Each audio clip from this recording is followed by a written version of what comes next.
Leadership isn't theory, it's practice. Welcome to The Standard, the podcast where leadership, wellness, and excellence come together to help you grow into the leader you're meant to be.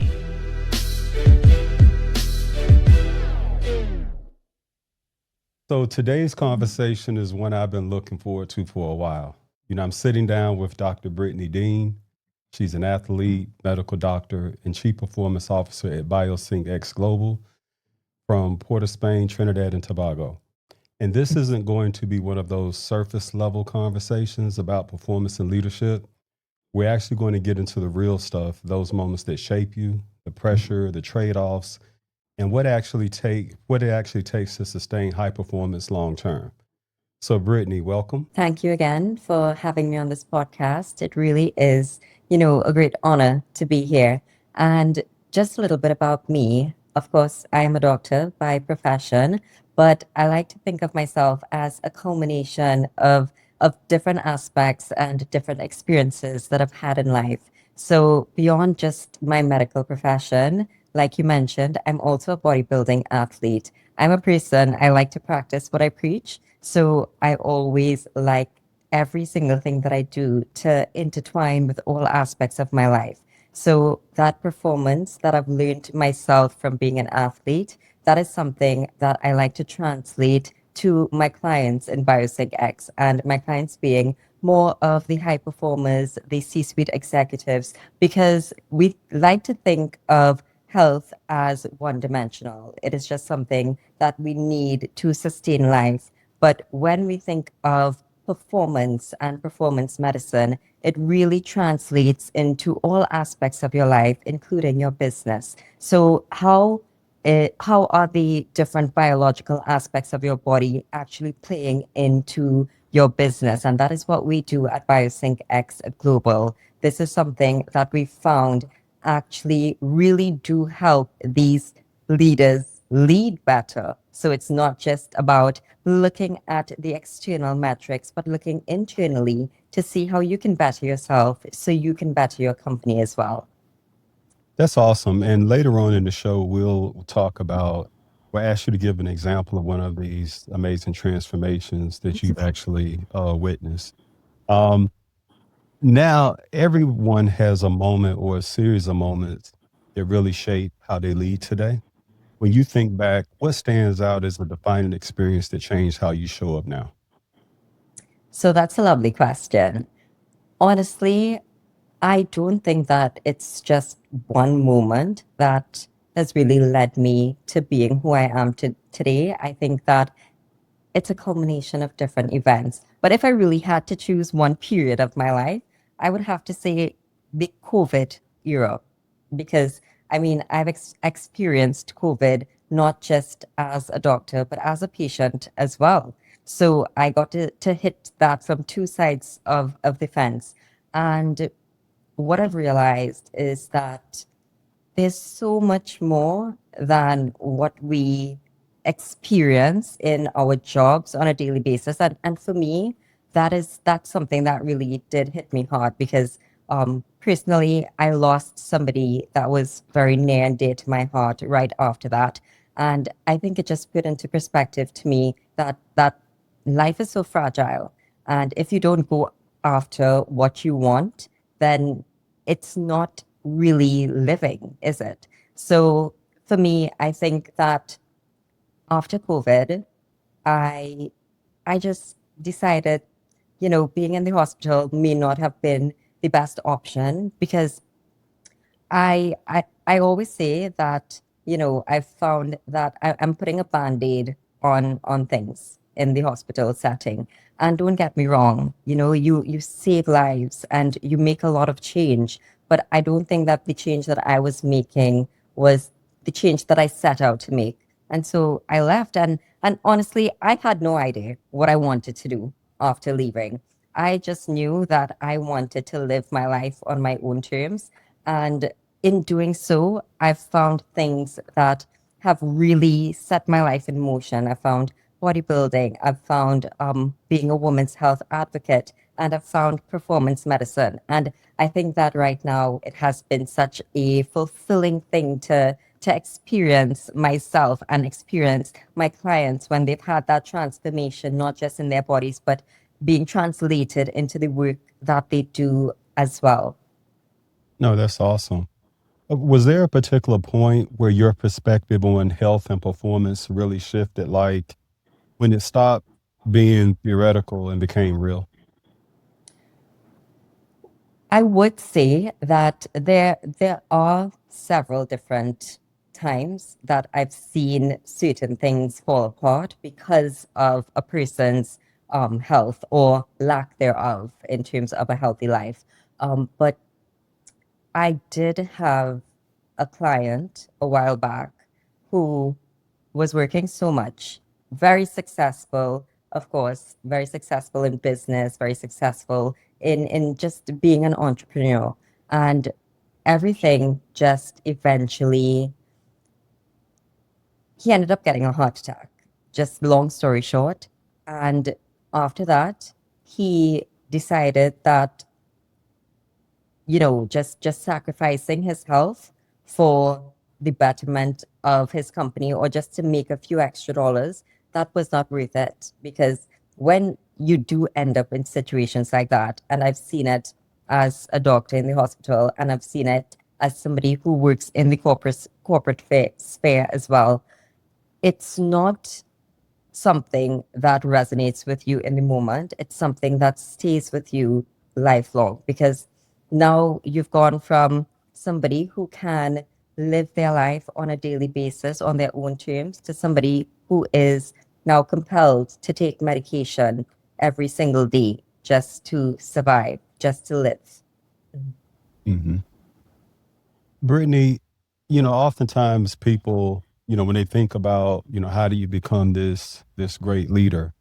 I often think back in my career, and I've had these conversations with, people, younger professionals that I may mentor, um, and I often talk about the mistakes and the things that didn't necessarily go right that probably actually were more beneficial in my development and growth and my path to success than even some of these successes and big achievements that I was able to obtain.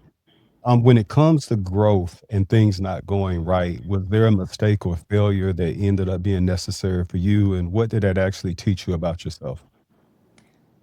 Honestly, I will say that I have probably failed more times than I've succeeded. And it has just taught me that this is a learning lesson. And I've also learned to essentially separate my self-worth from these outcomes. Because when you fail once, you automatically think that this is it, this is the end.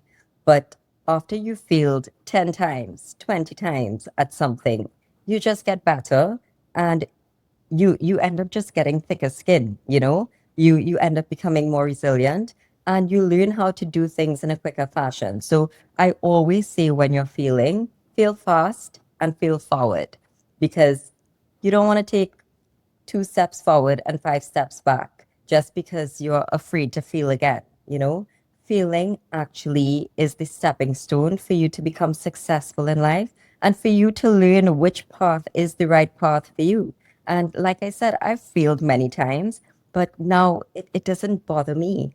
This is just part of my journey. This is one bump on the road to getting where I want to be. And maybe, and I would say that I don't know where the end path is. I'm a person that takes many different roads at many different times in life.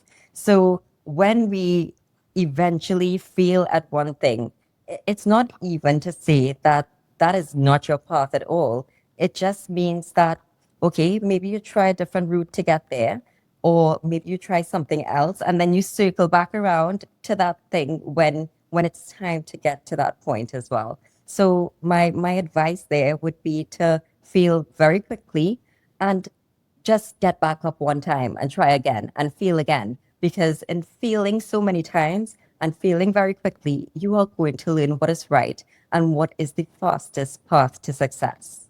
Yeah, I think that's awesome advice. And just from the few moments we've been talking today, there are a few nuggets I believe that can really help people as they go on their own leadership journeys. Now, I am curious. Was there ever a moment where you had to lead, but inside you kind of felt like, I don't know if I'm ready for this yet? I will say that that particular question, I do get asked that a lot, but I get asked that in many different ways. So, do you still get nervous? Do you still get anxious when you're talking to a group of people? In fact, just this morning, I had a client who was telling me that she had to do this big presentation for a bunch of board executives, and she was so nervous because this is not something that she does on a weekly basis. And she asks me, how do I not get nervous? How do I stay confident all the time? And let me tell you what the truth is. You don't not get nervous. You are always going to get nervous. You are always going to have the jitters. You're always going to be anxious when you do have to do something that means something to you or that is very important to you. And that's not a fault. That's just biology. That's how we are designed. And the thing that I would say is we want to reframe the way that we approach that. So don't think of it as nerves. Don't think of it as what if I fail? Think of it as an opportunity to learn and to grow, and think of it as excitement. Now, the thing about me is I've probably had over 2 decades of experience public speaking and being on stage, because as soon as I walked out the womb, my mother put me in singing and dancing and acting. So my sister and I, we were doing this since we were probably about 4 or 5. So I'm no stranger to the stage, and I can still tell you right before you go on to perform or right before you go on for a talk, your heart is going to race, and that's just a given. So you just have to learn how to become resilient with it and learn how to reframe it. So I no longer think, what if I mess up and what if people laugh at me? I think, what if there's somebody in the crowd who likes what I do? Or what if there's an opportunity out there waiting for me after I've finished this talk? And you will be surprised how quickly your demeanor is going to change when you just reframe that one thought. And when you step onto the stage, confidence is just going to exude from you. It's interesting. As you were talking through that, it did remind me of something. And I'll go a little bit back to my childhood. My sister is an amazing vocalist, right? Yes. But she would tell you even today, she's nervous every time she's asked to do a song or a solo. And I always thought until you start talking through the why she's nervous, that she was maybe pulling my leg a little bit. But it totally makes sense. And I remember my grandmother used to tell her, girl, just get on stage. It's going to be fun.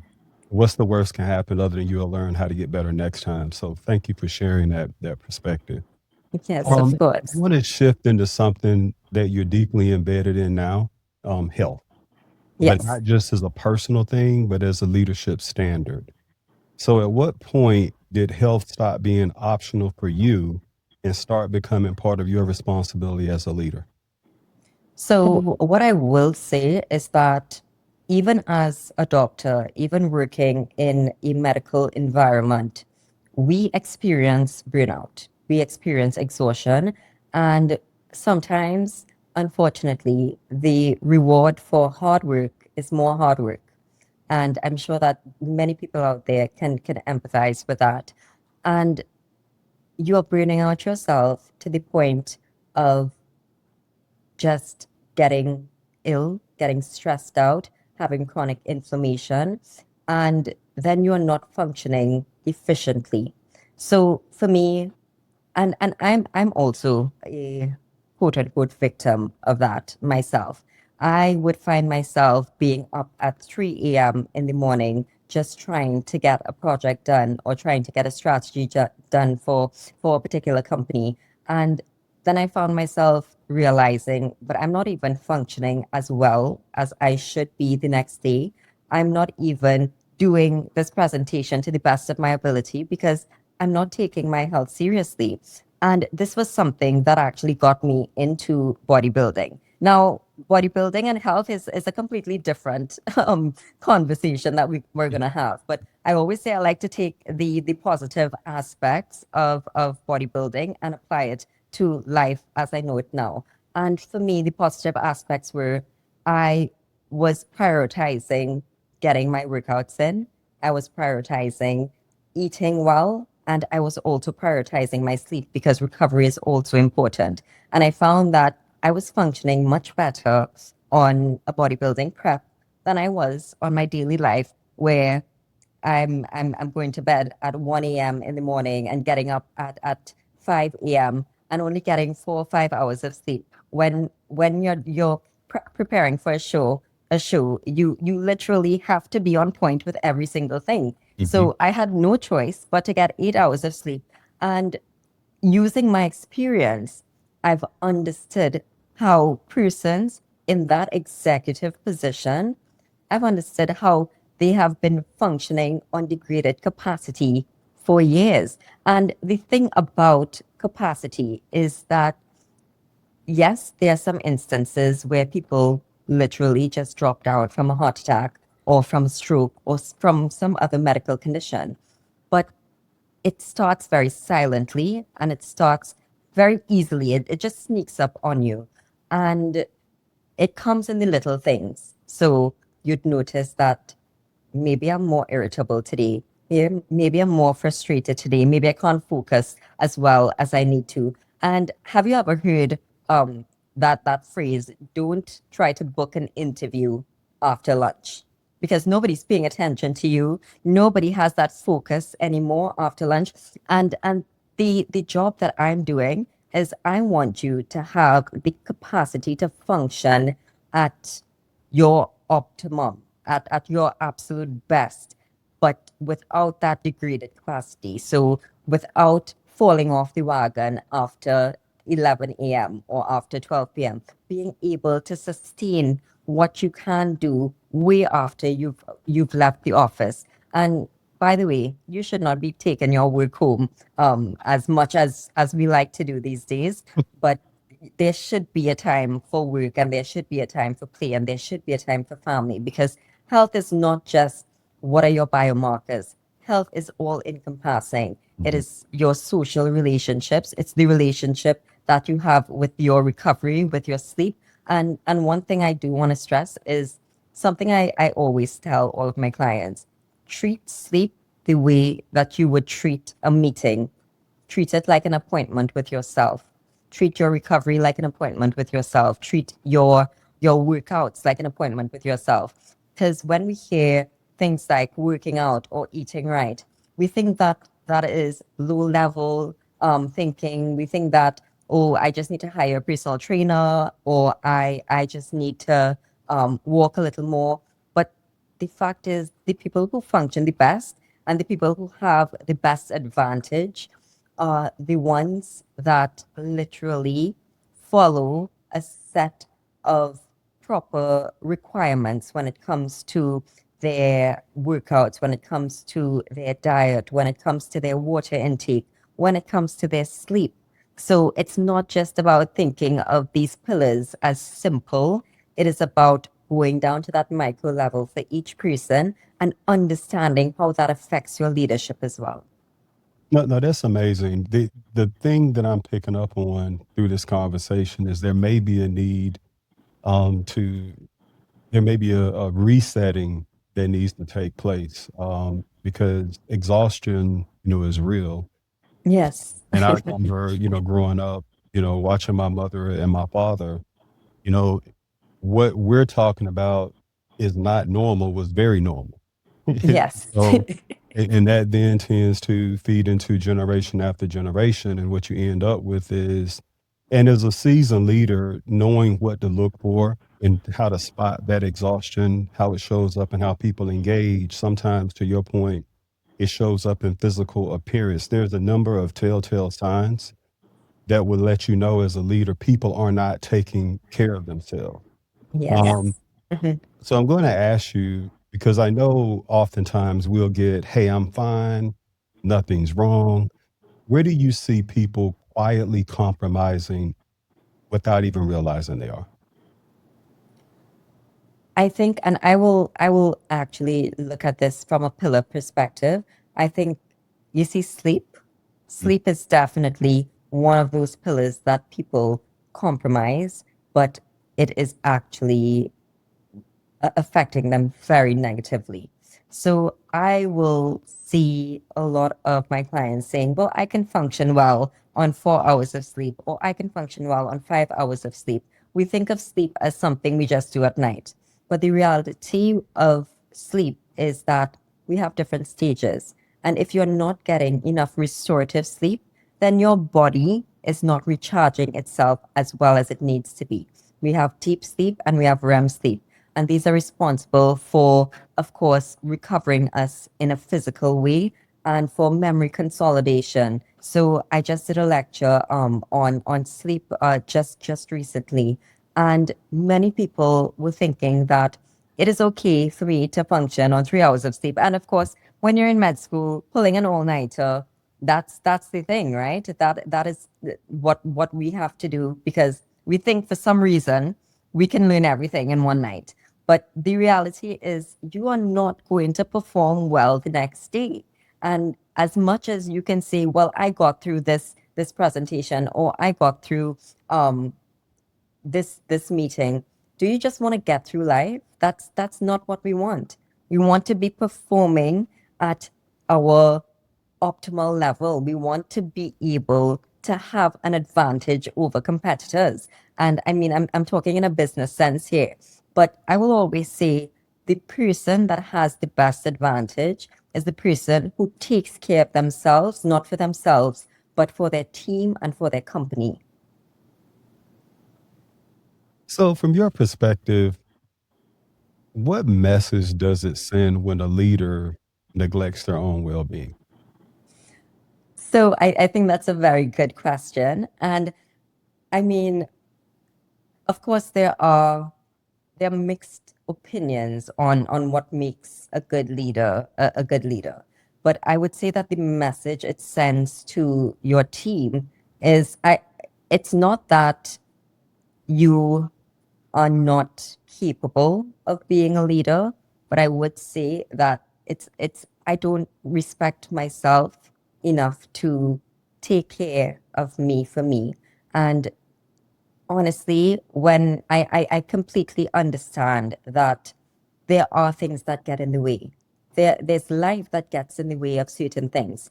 But at a specific point, you have to be able to decipher what your priorities are versus how much money you want to make. And here's the funny thing.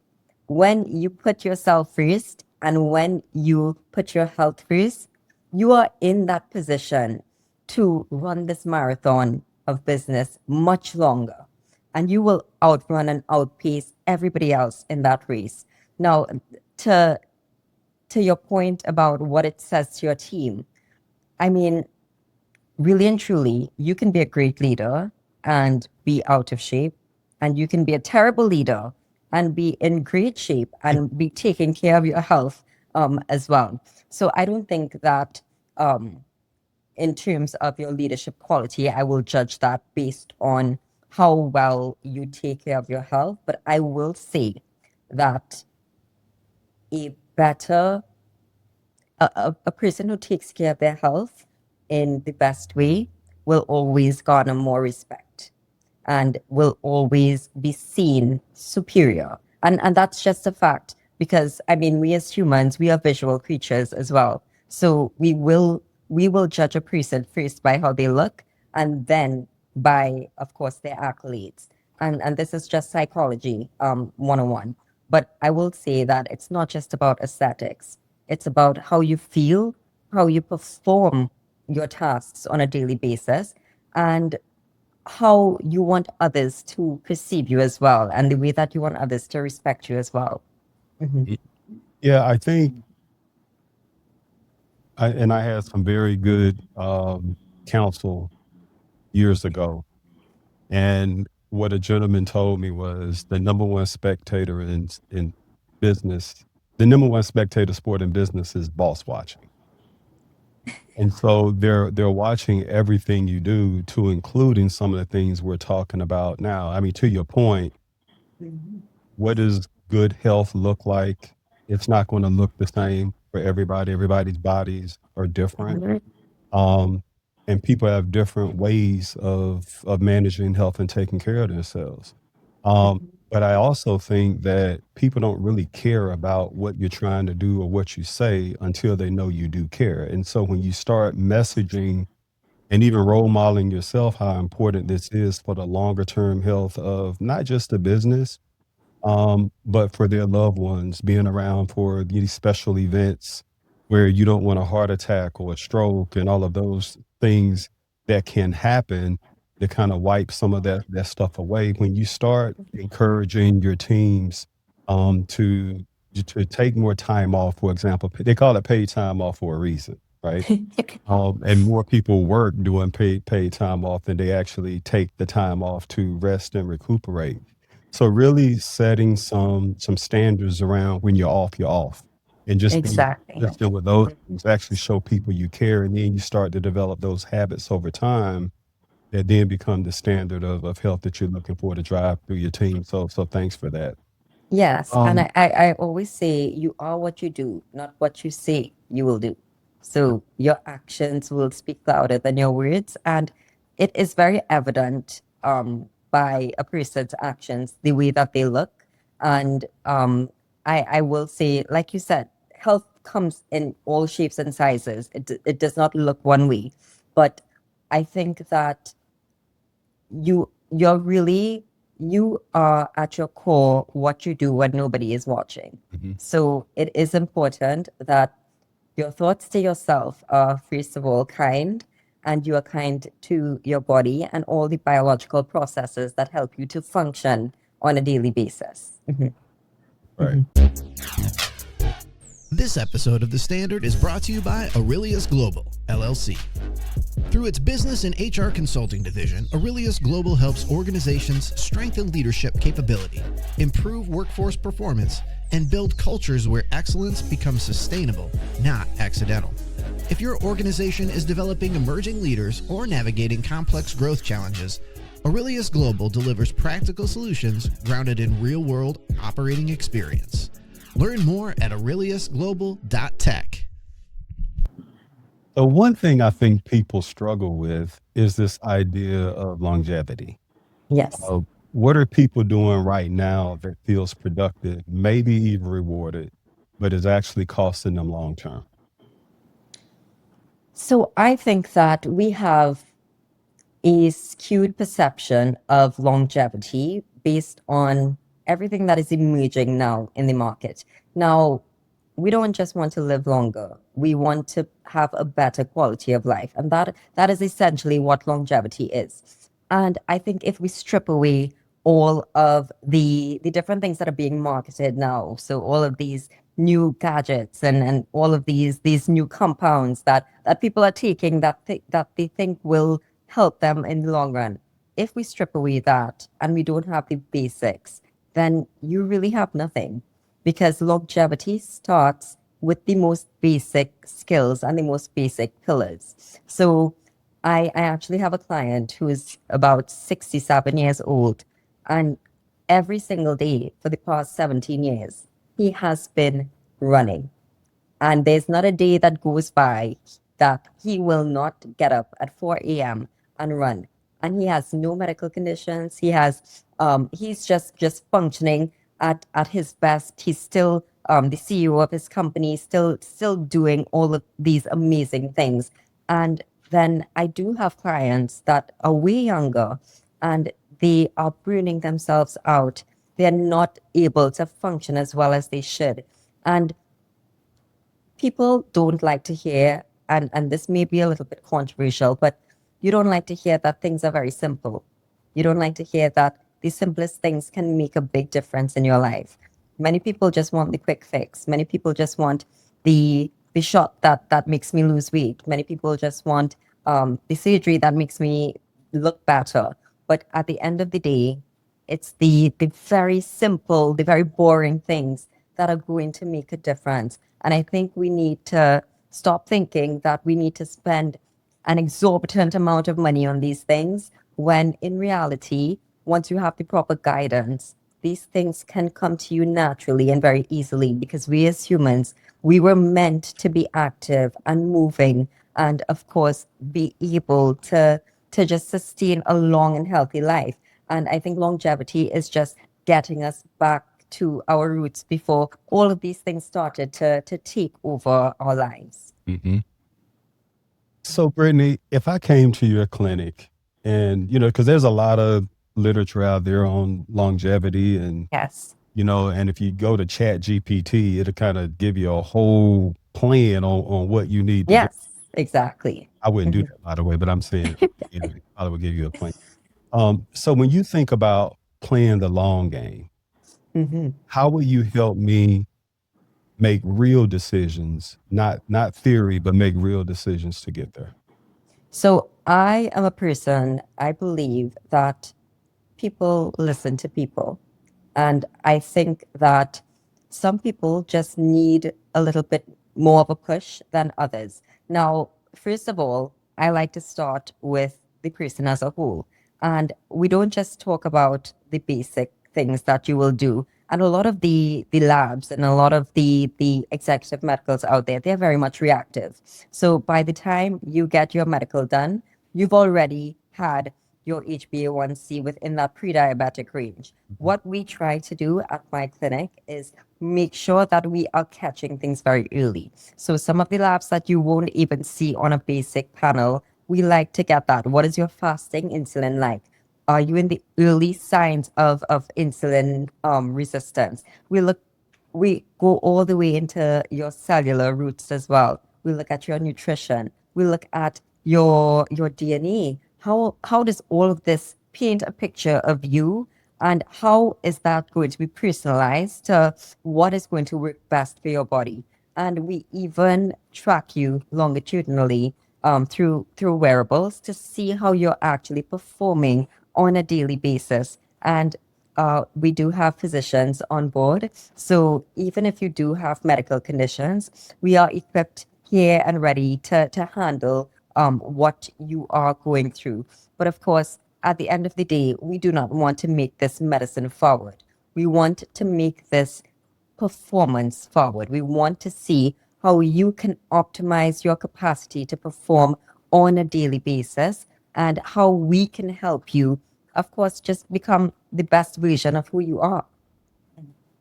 So I'm gonna take the conversation now in a slightly different direction. I mean, you're obviously very successful in the world of bodybuilding and medicine. Mhm. So you've seen a lot, both on the Yes. competitive side, and you see clients who they know what to do, but they don't execute consistently. What have you learned about that gap between those that know and they actually execute? So that's a very good question. And what I would say is we talk about this word discipline a lot. And many people will say that they have discipline, and many people will say, well, it's very difficult for me to do X, Y, and Z. And I would say that in that gap, what you actually see, or what the difference really is from the person that execute versus the person that doesn't, I would say, this is actually what I've actually seen. It's the way that you talk to yourself and the way that you frame things to yourself. So the person that executes, they don't see this as something that is impossible for them, versus the person that finds it difficult to execute. Their automatic thing is, well, I've tried all of these things before and nothing has worked for me, or my body is resistant to this, or I'm just not cut out for something like this. And I think that that self-talk is really something that can either motivate you or break you as a person. So the way that you see yourself and the way that you talk to yourself is going to become very important in not just your journey for health, but your journey in business, in whatever skill you are trying to, of course, gather for yourself, and whatever task you're really trying to do. So that self-talk is definitely something that I see as a big difference between the person who is ready to execute versus the person who says that they're ready but does not actually follow through. Hmm. Mhm. So where have you personally struggled with consistency? I mean, even at your level. So, I mean, nobody's perfect, right? So if somebody tells you that they are consistent all the time, I would take that with a grain of salt, because at the end of the day, we are human beings and no human being is perfect. And I always say that we need to follow our lives based on an 80-20 rule. So 80% of what we do should be very much consistent, and 20%, well, we're human. So do whatever you want for that 20% once it's not harming yourself or anybody else, right? And I mean, I apply that to exercise, I apply that to your diet, I apply that to just life in general. So if we're looking at a diet specifically, 80% of your diet should be from whole foods, and then the next 20%, or in my case, I try to make it only 10%, should be from whatever you like to eat, because we are supposed to enjoy life still. And I would not say that it's about balance. As much as yes, we would like balance in life. 80 and 20 is not balance. I mean, one is obviously the majority than the other. So balance does not mean that you go out every single night and have 3 or 4 drinks and then you can show up the next day at work. That's not balance. That is literally just digging yourself in a deeper hole. Balance is making sure that yes, you enjoy the cake or the cookie, but you know that you can get back on track after. And I'm just using an analogy with diet here, but this is something that is applicable to all aspects of life. But for me personally, I would say that there are some days where I just want to sit down at home and watch a Netflix show and just enjoy life. But I also know that I am the type of person that when I am on, I'm on. And I think that being able to understand who you are as a person and what you require in that moment is going to be very, very important, because I will have my day when I want to sit down and watch my shows and just nobody disturb me at all. But the next day when I'm on, because I know that that is definitely the time to be consistent. That is definitely the time to be disciplined. And that is without motivation as well. You can't rely on motivation. That's going to fail you in the long run. You have to be disciplined enough to know that this is time to be on, versus okay, well, now I have a little bit of leeway, so I can relax myself and I can enjoy. So I have an admission. Um, Yes. in our previous conversations, I'm not sure if I mentioned this to you or not, but we have a common passion, and it's around bodybuilding. I've Yes. competed in a couple of competitions. The last one I think was in December of 24. I didn't do any last year. Wow. Trying to get back into it Yes. this year. But now you're making me feel a little guilty because I'm thinking that bag of chips in between my teeth is probably not a good idea. No, no, no. And that's the thing. Like it's not about feeling guilt about anything that you do. It is about understanding that there's a time and place for everything.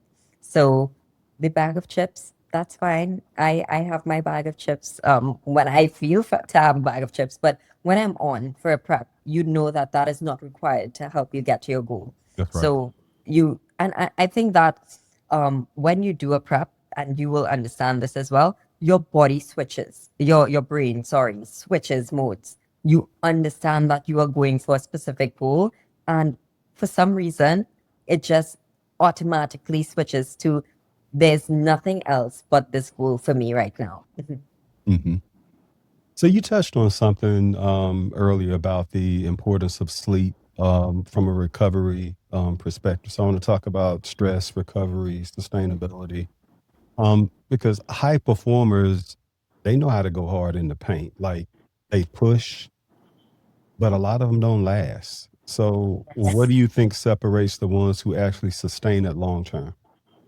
I think people who are able to sustain that long term are the ones who are able to discern when it's time for recovery versus when it's time to push. And this is one of the things that I actually do, especially when we're looking at utilizing wearables for persons in those positions. It's looking at what is your data saying today. Should you push a little more or should you pull back? Is your recovery being strained at this point? And should you do something that is less stressful for your body? Or are you in the green? Are you ready to go? Can you get some weightlifting done?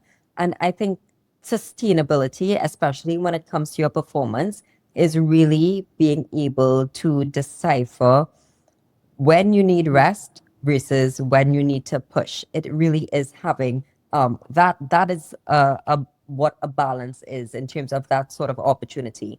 But I think that there are many people out there who think that if they tune off for a little bit, they automatically will lose what progress they've made, and that's not the truth. You know, you need to be able to have some sort of recovery so that you're able to push even more the next day. Sometimes pulling back a little bit gives you a lot more energy to dive headfirst into different things that you want to do. Mhm. So when you think about long-term performance and what that actually requires, um, and what people tend to ignore or underestimate, you think that it's the rest, or you think it's something more than? I think when we think of that long-term performance and underestimating certain aspects of that long-term performance, when we look at business in particular, many people underestimate or rather, I should say, they overestimate their biology. Mm. They think that what they are performing, the level they're performing at, is fine for them at that point. But when we actually get into the depth of what is going on in your body, we realize how much you've been running your body to the ground. And then we have to actually take a step back and see, well, what is the best course of action for you? Because at the end of the day, it's about making this sustainable.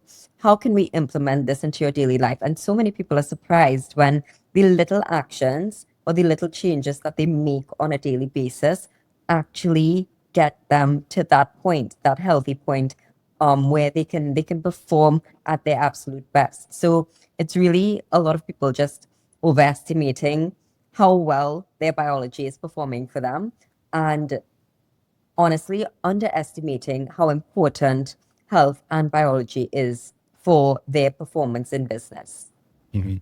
So I think most people, when they wake up in the morning, they don't intend to practice bad habits or not be in their best health. They just don't know how, or it just seems too lofty or a goal, or it just seems like this massive thing that's not achievable.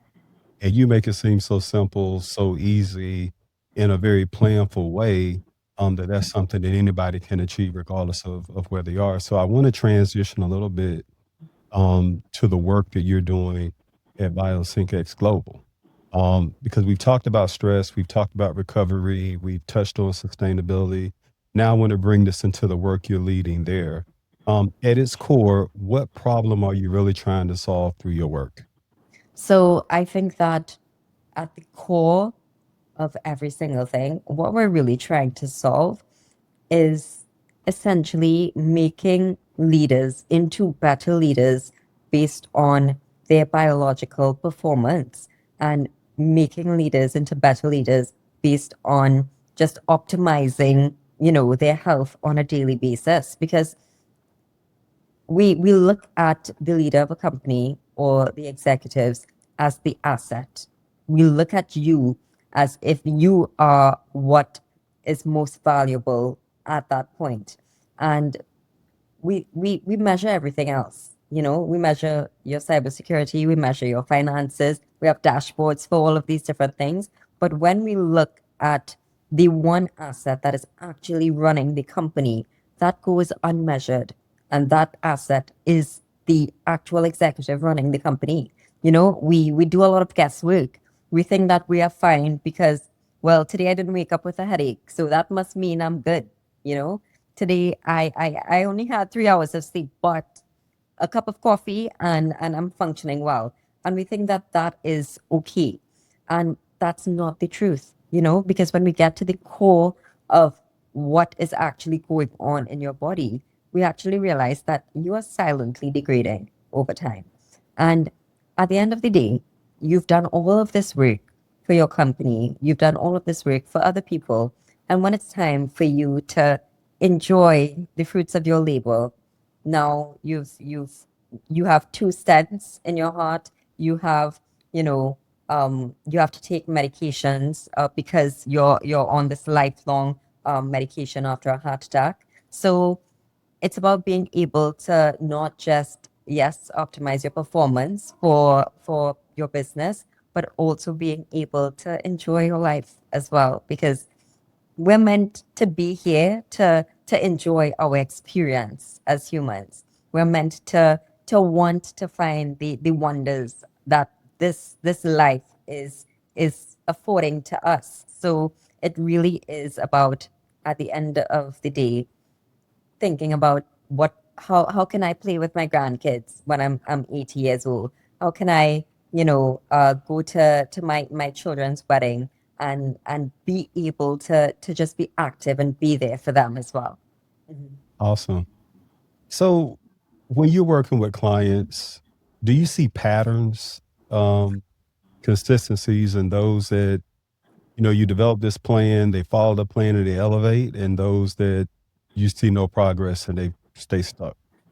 I think that goes back to that question between the persons who execute and Mhm. they don't execute, and a lot of it is self-talk. But just going into patterns themselves, the persons that do see the change, and the persons that actually embed themselves in the entire process, and and this goes not just for this particular aspect, but I think that this is a life lesson. The people who listen actually get results. The people who listen and execute will get results. The people who will say that, well, I have this excuse and this excuse, and I had this dinner to go to, and I only had like five of these, and then it's all of these circles just to get to that point. I wouldn't say that they don't get results, because at the end of the day, just doing anything is going to put you in a better position than you were yesterday. But I think it's also trusting the process and trusting yourself to be able to fulfill this journey that you've put yourself on as well.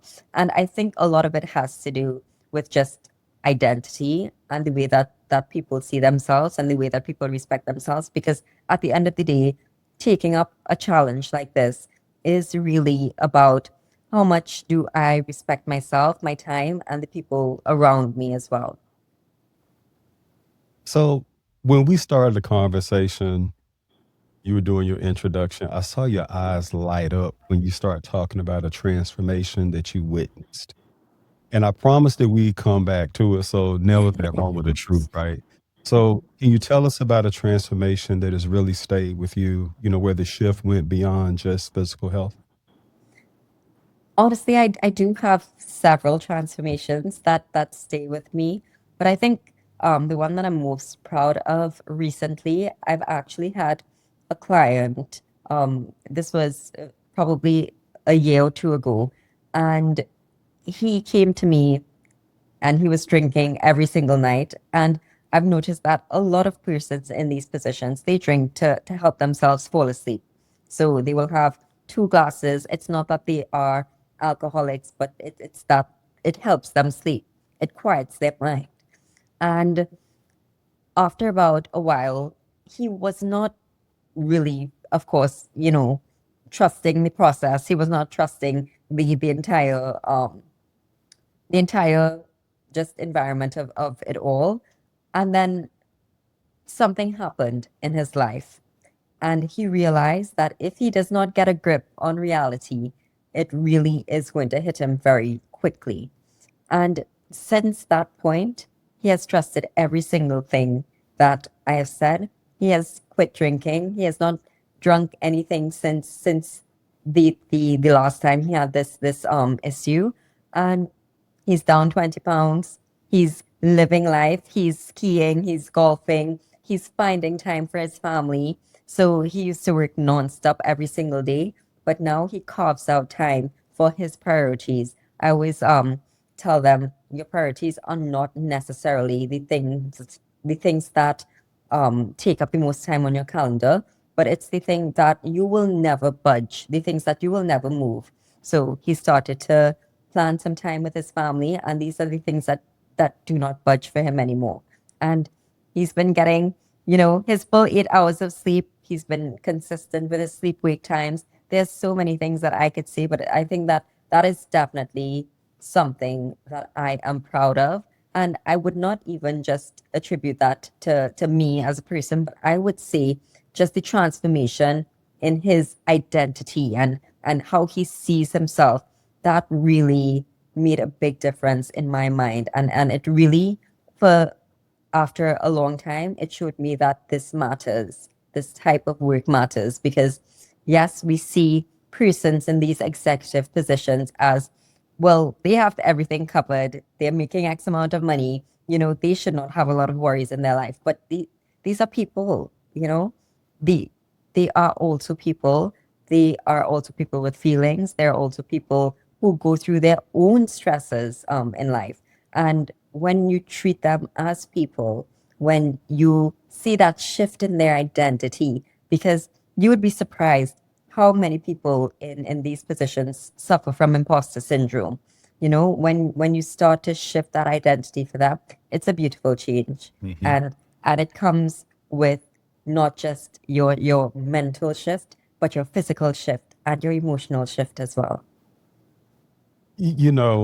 I could talk to you all day about it. But you reminded me of something. One of probably the best leader I've ever worked with in my career once told me, because I would get very frustrated when I'm talking to people. Hey, here's the plan, and that that's the plan because you've lived through it, you've seen others go through it, and they're just not either getting it or they're just not making the commitment to. And she Yes. told me once, she said, when the student is ready, the teacher will appear. And so as you were talking about that transformation of this individual, it reminded me of that because you gave him the plan, you coached him up, you were supportive. It was until he made the personal commitment, though, to follow the Yes. plan. And then you supplemented that with recognition and with support. And that's what led to the long term sustainability of the plan. So Yes. thanks for sharing that. And I would say that when we look at leaders as well, and I know that we talk a lot about leaders in business. I want to reiterate that a title does not make a person a leader. And a good friend of mine, he told me the simplest definition of being a leader is you have people that are willing to follow you. And you have to ask yourself as a leader, does my team, like, are they excited to come to work every day? Do they want to see me? Do they want to be taught by me? Can I learn something from them? And I think that is also one of the great marks of being a leader, is being teachable as well. So being able to understand that you don't know everything, and there are people that can come in that can teach you things. And just because you have a title does not mean that you are superior to anybody in any sort of way, because your juniors have so much to teach you that you don't even know about yet. So when you think about your journey, if you were to write a letter to your younger self, the earlier version of you, what would it say? Is there anything that you believe you'd be able to correct sooner? Any failures that maybe wouldn't have happened if you knew what you knew now then? So I think that the only thing that I would say to my younger self is just be brave, or like just go for it, because don't be afraid to fail. That's number one. Because I was honestly very afraid of what people would think of me, how people would perceive me if I did this and I failed at it. And now it's just I understand that growth comes with all of these different failures. And in terms of my failures, I don't think that I would change anything, because it is because of those failures I've learned so much, and I'm able to be in the position that I am today. So I think that everything happens for a reason. And I think that going through those failures, it definitely was needed for me to gain the knowledge that I've gained in such a short span of time. I feel like I've condensed over a decade of knowledge because I have put myself out there to fail so many times. And now it's led me to this point where I can now use that knowledge to help others on their journey as well. Okay. So when you think about the influence on culture, though, how do you think leaders can influence culture not through words but through their personal standards? So I think that's a great question, because if you want to be a leader, you have to be willing to know that people are going to follow you, and the lessons that you teach and the way that you embody certain things, that is what they are going to want to follow. And if you want to essentially foster a culture of respect and love and appreciation and kindness, and of course, yes, hard work is always very important, but a culture of people that actually want to show up, then you have to be the leader that is willing to do the work as well. A good leader is not somebody who stands at the back and just, of course, tries to delegate all of his work to everybody else. A good leader is somebody who sits at the desk with this person to try to figure out, what can we do next? How can I help you be better? That is what a good leader, in my opinion, does. And in terms of looking at this from a health perspective, I definitely think a good leader is somebody who really rallies for having proper healthy habits as well. And they do that by showcasing it themselves. And in doing so, people underestimate how much this trickles down into the other levels of their work as well. So it's not just about you. It's not just about people at your level. It's about the minus ones. It is about persons under you. And it's really about how you represent your company, because the way you are now the representative of the company. If you are the CEO or you're the COO, you are a representative of that company. So what are the standards that this company holds? What are the non-negotiables? What are the things that they hold there, and how much respect do we want to give them because of, one, what the CEO does, or what that executive team does, and how are they leading their people? What is that culture like at that point? So that's a good lead in to the next question, which is around when you hear the phrase the standard, what does that mean to you personally? So personally, I think that I have, and this is going to sound very, very odd, but I may have different standards for different things.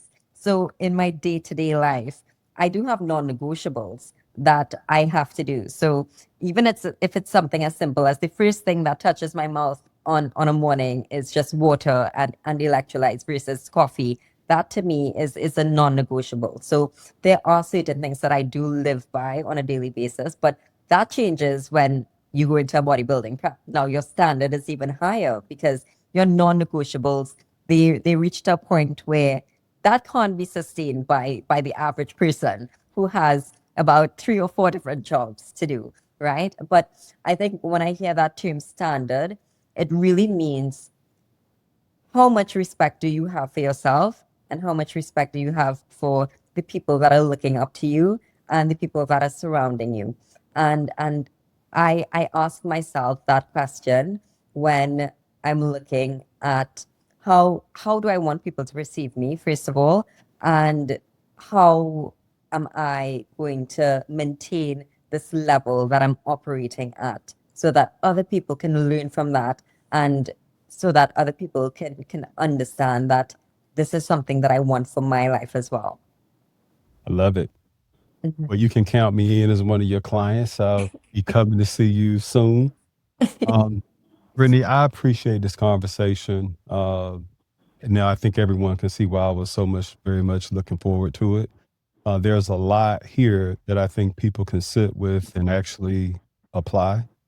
Yes. For everyone listening out there, this is one of those episodes that you probably need to come back to more than once.